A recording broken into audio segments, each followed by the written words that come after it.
School સંચાલક એસોસિએશનનું સરકારને ultimatum granted શાળાઓમાં ભરતીને લઈને પત્ર લખવામાં આવ્યો છે।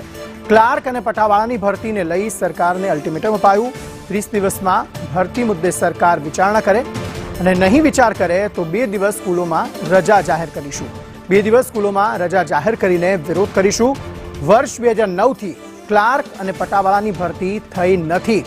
રાજ્યમાં 70% શાળામાં ક્લાર્ક અને પટાવાળાની જગ્યા ખાલી છે।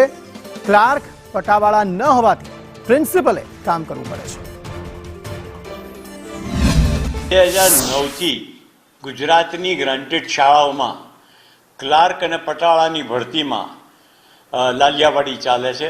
બેદરકારી રાખવામાં આવી છે અને હજુ સુધી બિચારા જે પટાવાળામાંથી જુનિયર ક્લાર્ક કે જુનિયર ક્લાર્કમાંથી સિનિયર ક્લાર્ક બનવાને લાયક જે હતા અને નિયમોની જોગવાઈ મુજબ બનવા લાયક હતા એવી 280 કેન્ડિડેટની આખા ગુજરાતની ફાઇલ સીએમની સહીમાં હજુ પડી છે। આ સંજોગોમાં સરકારને અમે રજૂઆત આપી છે અને આ રજૂઆતનો જો 30 દિવસમાં નિકાલ નહીં આવે તો કાં તો અમારે ના છૂટકે 2 દિવસ શાળાઓ બંધ રાખી અને વાલીઓને અમારે જાણ કરવી પડશે કે અમારા ત્યાં ખૂટતા કર્મચારીઓ સરકાર નથી આપતી